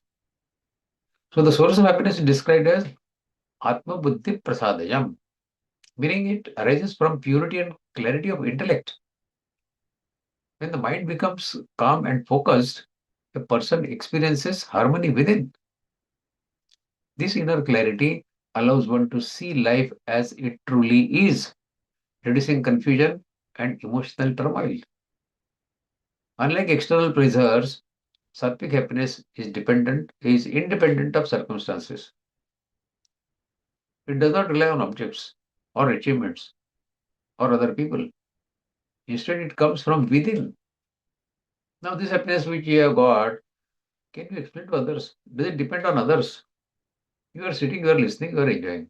This happiness, what you are enjoying, are you depending on anybody else? You are thinking on your own and you are enjoying this. It is coming from self-awareness. It is coming from balance. In modern life, these examples of sattvic happiness include satisfaction of learning something meaningful, the peace gained through meditation, or the fulfillment of helping others selflessly, nishkam seva. These experiences may not provide instant pleasure, but they create deep and lasting contentment in you. Another important aspect is that sattvic happiness leads to freedom from suffering, dukkhantam. It strengthens the mind, making it resilient to challenges of life. A person who experiences this kind of happiness, he remains stable even in difficult situations. Shri Krishna emphasizes that the true happiness is not about avoiding discomfort, but about choosing the path that leads to long-term well-being. Long-term is important. This requires wisdom and patience. Thus, this shloka teaches us that the highest happiness, sattvic happiness, is earned through discipline and inner growth. Though it may seem difficult at first, Vishamiva, it ultimately brings the greatest rewards, Amrito Pamam, peace, clarity, and liberation, moksha. What more we want? So difficult initially, but joyful ultimately is Sattvic Sukha. A young man preparing for civil service examination, he gave up late night parties and social media. The preparation was exhausting. After years of disciplined effort, he achieved his dream and spent his career serving the society. Looking back, he said, the hardest years became the happiest foundation of my life. Unless you struggle initially, you don't become happy in life. So true happiness often begins with discipline. Now, what is Rajasi Sukha? Vishendriya Sanyogat Datta Gre Mritopamam Pariname Vishamiva Tatsukam Rajasamsrutam. Happiness that arises from contact between senses and objects, which seems like nectar at first, but becomes like poison in the end, is Rajasic. So Sri Krishna describes this happiness as Amrita Upamam, nectar like in the beginning. Vishendriya Sanyogat Datta Gre Amrita Agre Amrutamamam. Initially it is like Amrut. But Pariname, opposite of Sattvic Sukha. Vishamiva. That was Yattagre Vishamiva. This was Pariname Vishamiva. This happiness is temporary. Over time it becomes Visham Iva. This happens because such pleasures often lead to attachment, dependency, and dissatisfaction. The more we indulge, the more we crave, creating a cycle of desires, unending desires. I always give the example of the tissue box on our dining table. One desire is complete, second comes attached to it. Never ending. So Rajasic happiness is characterized by restlessness and by instability. It depends on external conditions, which are constantly changing and they're not under your control. As a result, the person is never fully satisfied and he keeps seeking for more and more. Another important aspect is that this type of happiness, it drains energy over a period of time. While it may provide short-term pleasure, it does not contribute to inner growth or peace of mind. Instead, it often leads to fatigue and emptiness. In modern life, this can be seen in constant pursuit of material success, social validation, and sensory pleasures. While these are not inherently wrong, over-dependence on them, it leads to imbalance in life. Shri Krishna does not suggest completely avoiding such pleasures, but warns against becoming attached to them. The key is moderation. Yukta ahara vyarasya, you remember 6th adhyay. Yukta chestasya karmasu, yukta snavadasya yugo bhavati dukkha. If you are yukta, you are balanced in everything, then you can avoid failures in life. Key is moderation and awareness. So this shloka teaches us that all happiness is not beneficial. One must look beyond initial experience and consider its long-term effects. Parinami and Amrutapamam, these words signify this. True wisdom lies in choosing happiness that leads to growth and not bondage. A larger or rather a teenager, he became addicted to online gaming. We see kids getting attached to online gaming. Initially, it was exciting. Gradually, his studies suffered, friendships weakened, and anxiety increased. What began as pleasure while playing that online gaming eventually became a suffering for him. This is a realistic. Sense pleasures often carry hidden costs which we don't realize. Now, what is tamasi sukha? Yadagre chanuvande cha sukham mohanamaatmanah nidralasya pramadvatham tattamasamudaratam. Happiness that deludes the self both in beginning and in the end, arising from sleep, laziness, and negligence, is tamasic. Every weekend, a man slept until late noon. There are people who wake up at 11 o'clock, even 12 o'clock, watch television all day, and avoided every responsibility. He called it a relaxation. मैं relax कर रहा हूँ. अरे वाह भाई, अच्छा है relaxation का तरीका. Months later, he felt restless, unhealthy, and dissatisfied. His comfort had quietly become stagnation. So laziness may feel pleasant, but slowly it becomes both body and mind. So what we have learned from these three shlokas, sattvic happiness, it is difficult initially, but it is giving lasting happiness and liberating moksha. Rajasic happiness, it is pleasurable initially, but ends in dissatisfaction. And tamasic happiness, deluding throughout, leading to stagnation in life. Now, having studied these two shlokas, let us try to find the answers to the important questions of life. What is the true purpose of life? And how should one follow Swadharma? Which Didi has said in the beginning of the session. So let us try to find answers to these questions through this Adhyaya, what we are learning. This Adhyaya is considered as the summary and conclusion of entire Bhagavad Gītā, Moksha Sannyas Yoga. So what is purpose of life? According to Bhagavad Gītā, the ultimate purpose of life is not merely to earn money, enjoy pleasures, gain recognition, or fulfill family responsibilities. The true purpose of life is to perform one's duties properly, purify one's mind and heart, and ultimately progress towards self-realization, Atma-Jnana, and realization of the divine, Brahma-Jnana. In this Adhyaya, we are going to study some wonderful things. Swakarma Bhercha Siddhim Vindati Manaha Shriyan Sadruvaguna Paradhanava. So, Swakarma Tam Bhercha Siddhim Vindati Manaha. By worshipping the divine, once by performing one's own action, a person can attain perfection. Thus, for an ordinary householder, one's profession, one's business, or one's parenthood, or one's responsibilities, or responding towards spouse and service to the society, they all can become spiritual practices provided they are performed with the right attitude. So this is the true way of living the life. Then what is Swadharma?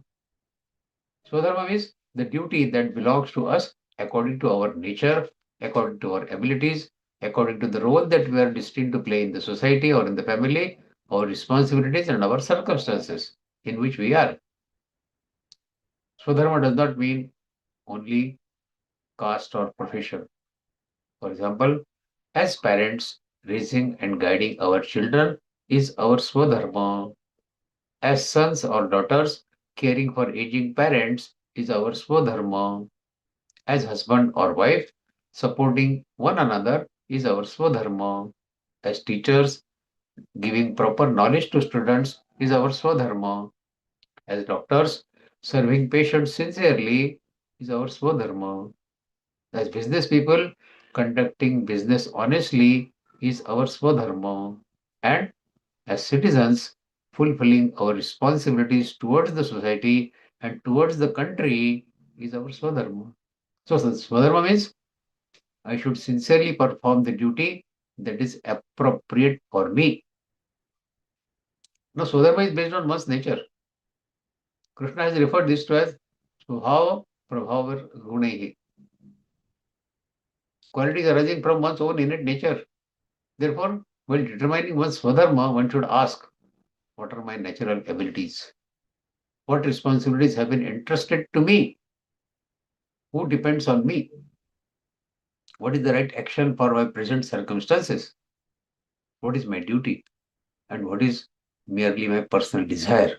So we should be able to distinguish between duty and desire. This is an important difference between what I want to do and what I ought to do.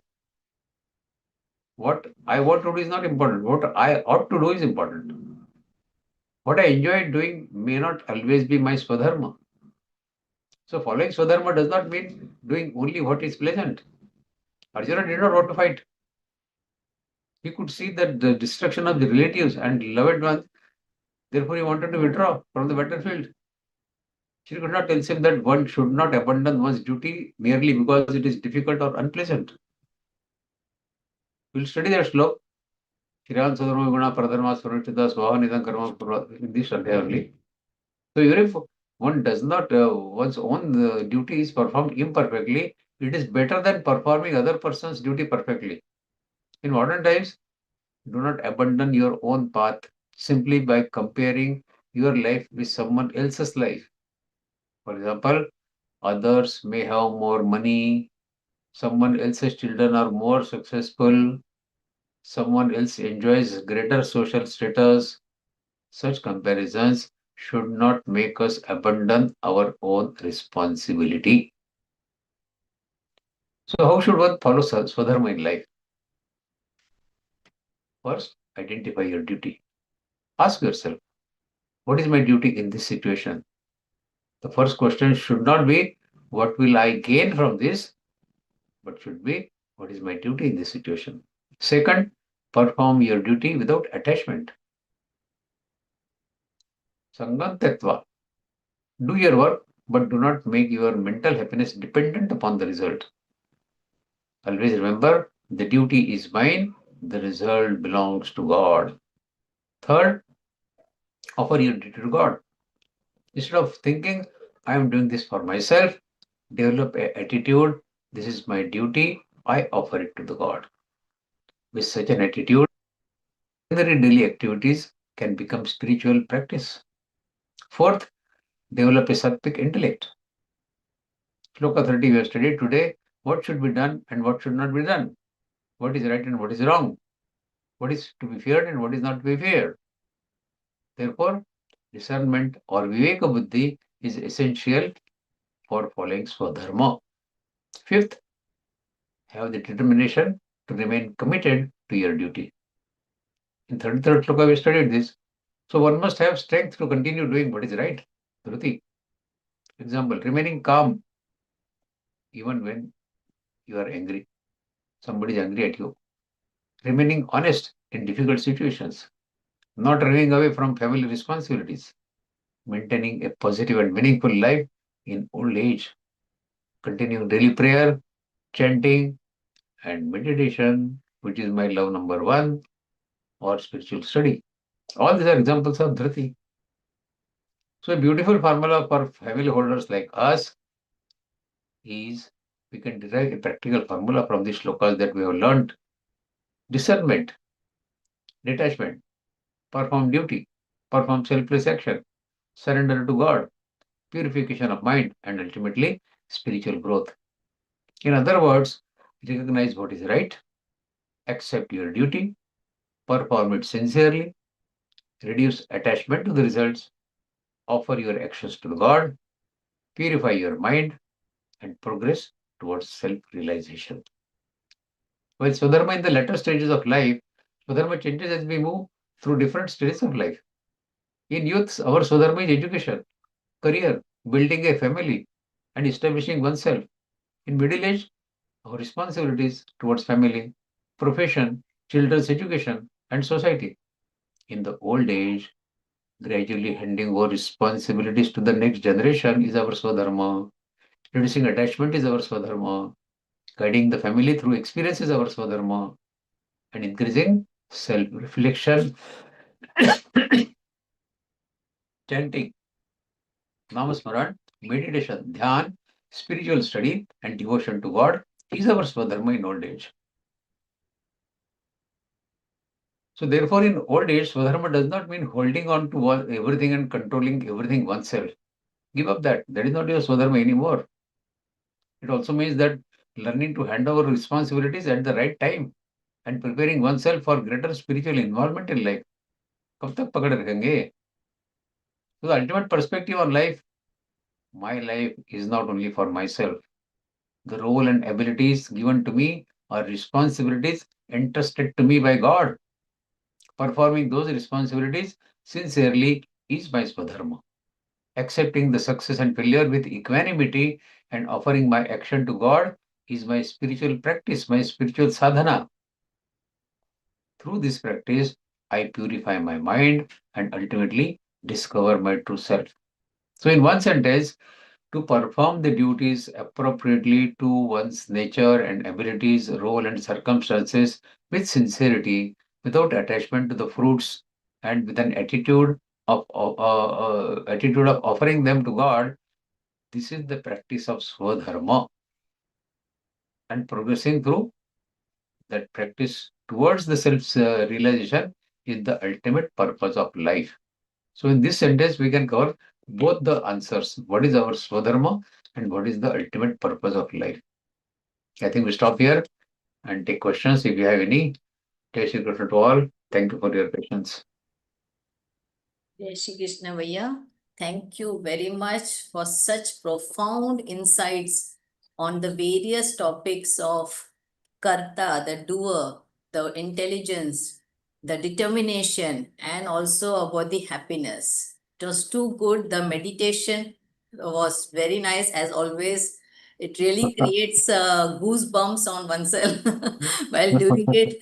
And the way you made us visualize that Lord Shri Krishna is in front of you, that was also too good. Means I felt it like we should continue with it. It was it was too good. I'm sure all the sadhaks must have experienced really bliss while doing it. It was very nice. And now those sadhaks who have got any queries or want some Yeah. explanation, please raise your hand. And those who are watching via the YouTube or the Facebook link, you please can join through the Zoom link now to take part in this interactive session. So first we will start with, first Malti Rao ji.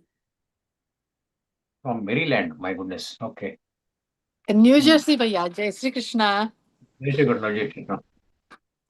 Two questions, one of which I can go back and listen to the lecture, but you stated two things. The first of which was do not mistake fear for respect. And there was a continuation of that. I can always go back and check also, but if you recollect what you said, that would be great. And my second question is there are so many, I feel like throughout my life, I've been trying to follow a routine, and the only thing I've been able to do is Geeta Pariwar, which is wonderful, which only started 3 years ago, but that has really pulled me in, and I'm so grateful for it. But when you talk about meditation, I feel like I've been trying throughout my life to sit, and there are so many different teachers, Sadhguru and Art of Living, and things that I went through childhood. Is that what do you suggest? Just to sit for 5 minutes and do what you told us to do today, or how do I start to make it consistent? See, three things are important for meditation. First thing is a quiet atmosphere, which you can find in your house also, in a corner of your house. Yes. Sit there Yes. quietly. Second thing is the timing. Always maintain the same time. If you are getting up at 4:30 or 5 o'clock, maintain that time throughout your meditational cycle. Okay. Third thing is on what you want to meditate. Meditation invariably starts with controlling your prana. That means your breathing, incoming and outgoing. So every meditation, initially for 5 to 10 minutes, you should do deep pranayam, anulom vilom, nadi shuddhi pranayam. These pranayam are useful for your meditation. Yes. With this pranayam for 10 minutes, your mind becomes calm. your thoughts become stable. And that is the right moment when you should enter into meditation. Now, what thought you should have for that day for meditation? You are saying you are attending Gita Pariwar classes every day. Pick up any shloka from that day's class, which you understood in the class, or you can refer to Vivechans, or you can refer to books or experts from other people also, and then try to find out what is the inherent meaning of that. What is the detailed explanation of that? What is the application of that teaching of Krishna in our daily life? And then visualize it in front of yourself. Okay. As compared to that teaching in my life by Krishna, how do I stand in my life? Where do I differ? Am I differing from that teaching? This self introspection is a beginning of meditation, and that is what we call as Svadhyaya. So during meditation, we have to do these two things. We have to first check the teachings, and then we have to inspect our own behavior in daily life as to whether we are following Krishna's advice in life or not. If not, we have to change. So this understanding has to be developed that I want to change my life the way Krishna wants me to change. This should be the basic foundation of our dhyan, our meditation. Doing it over a period of time, it starts becoming your nature to follow every shloka of Gita in your life. And then, as Pujya Swami says, Gita padhe padhaye aur जीवन में लाए. This is the best way to bring Gita in our life. To meditation on particular shlokas, get that thought deeply rooted in your mind. When it is rooted in your mind deeply, then your words will change according to that thought, your karma will change according to that thought, and then your character will change based on your karma. That is what we want. So these noble thoughts that are expressed in Gita by Shri Krishna Bhagavan, Yogeshwar, this is the best way to absorb those in our daily life. Meditate, meditate, meditate. Okay, Bhaiya. Thank you. Yeah, thank you. There are no more hand raised, so Okay. yeah. Your explanation was so very clear and simple that I think there are no doubts with anyone. It was once again my immense gratitude to you for helping us understand each and every such things in such a easy way. And you are itself, I feel, is Swadharma personified, because Bhaiya. Really, and that is how we are also getting all the knowledge from you. It's wonderful. Thank you very much. And I take this opportunity to thank all you sadhaks for being so cooperative and so attentively listening to the Vivechan. There's such a Vivechan in which we really got precious pearls of wisdom today. And I also take this opportunity to thank the technical team who made this session so very wonderful. It went uninterrupted and in a beautiful way. Where lots of thanks to the back end team who are behind the curtain and they're doing their work so selflessly. And now let us offer and surrender at the lotus feet of Lord Krishna. Sorry, Didi, one more question. Yeah. One. Okay. Harihara Bhaiya. Okay. Harihara Bhaiya, please unmute. Bhaiya, you're muted. You'll have to unmute. Yes. Now I unmuted. Are you able to listen to me? Yeah. Yeah. I want to know actually what dhruti means. What is meant by dhruti? Dhruti And, means the how- firmness of it. You see, Buddhi advises you what is right, what Right. is wrong. And Yes. then Dhruti reinforces that understanding, reinforces sticking to the principles of life. Sometimes Dhruti can be Rajasic or Tamasic also, which we are studying now. Right. Dhruti is the firmness. Dhruti is remaining attached to the same opinion, like you are debating. Right. Whether India government is right or UPA government was right. Suppose. So you are debating on this thought, for example, to stick to your opinion that no, India government is good, and to put arguments in support of this argument, this particular stand that you have taken, which you don't want to change at any time, is called dhruti. You have decided, your intellect has decided this is the right thing to do, and I will stick to it, come what may. This come what may is dhruti. This firmness of intellect is called dhruti. Dhruti is very useful. Sticking to Also, one's intellect. Making our intellect firm. Now there are some dhrutis which are sticking to wrong side of intellect also. There will be people arguing from the other side of thought also. But dhruti means this. Ji. Firmness of intellect. Firmness of intellect is dhruti. Right, Bhaiya. Yeah. Thank you, Bhaiya. Thank you. So let us offer our gratitude and surrender to Lord Krishna. And for that, I respectfully invite Vishwajit Bhattacharya Bhaiya for reciting the prayer. Vaidya is from Kolkata. He is an engineer and he has joined Geeta Pariwar in February 25. At present, giving seva as a tech star and also as a trainer. So, Vaidya, Jai Shri Krishna. Jai Shri Krishna. Yogesham Satchidanandam Vasudevam Brajapriyam Dharma Samstapakam Viram Krishna Vande Jagatgurum Shri Krishna Vande Jagatgurum. Jai Shri Krishna. Jai Shri Krishna. Thank you very much, Bhaiya. And now, let us pay our offerings to Hanumanji and invoke his blessings of devotion, wisdom, inner strength. And let us collectively recite the Hanuman Chalisa.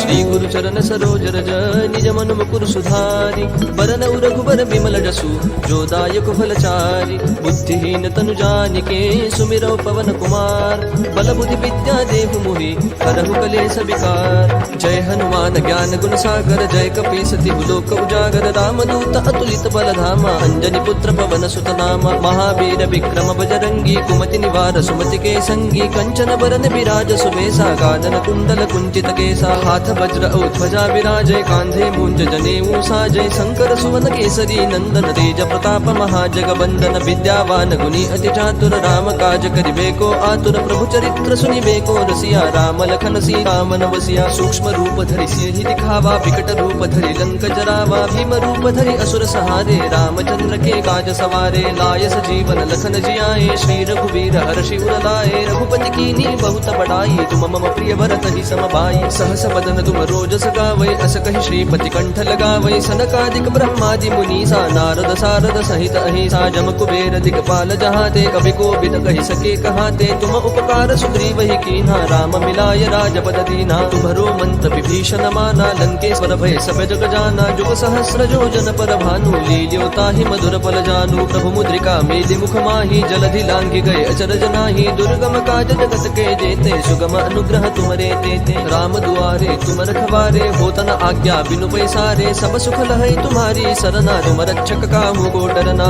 आपन तेज समारो आपै तीनों लोक हाकते कापै भूत पिशाच निकट नहीं आवै महावीर जब नाम सुनावै नासै रोग हरै सब पीरा जपत निरंतर हनुमत बीरा संकट ते हनुमान छुड़ावै मन क्रम वचन ध्यान जो लावै सब पर राम तपस्वी राजा जिनके काज सकल तुम साजा और मनोरथ जो कोई लावै सोई अमित जीवन फल पावै चारों जुग प्रताप तुम्हारा है पर सिद्ध जगत उजियारा साधु संत के तुम रखवारे असुर निकंदन राम दुलारे अष्ट सिद्धि नो निधि के दाता असबर दीन जानकी माता राम रसायन तुम्हारे पासा सदा रहो रघुपति के दासा तुम्हारे भजन राम को पावै जन्म जन्म के दुख बिसरावै अंत काल रघुवर पुर जाई जहाँ जन्म हरि भक्त कहाई और देवता चित्तन धरई हनुमत से सर्व सुख करई संकट कटई मिटई सब पीरा जो सुमिरै हनुमत बल बीरा जय जय जय हनुमान गोसाई कृपा करहु गुरुदेव की नाई जो सत बार पाठ कर कोई छूट ही बंदी महासुख होई जो यह पढ़ हनुमान चालीसा होय सिद्धि साखी गौरी सा तुलसीदास सदा हरि चेरा की जयनाथ हृदय महडेरा पवन तनय संकट हरन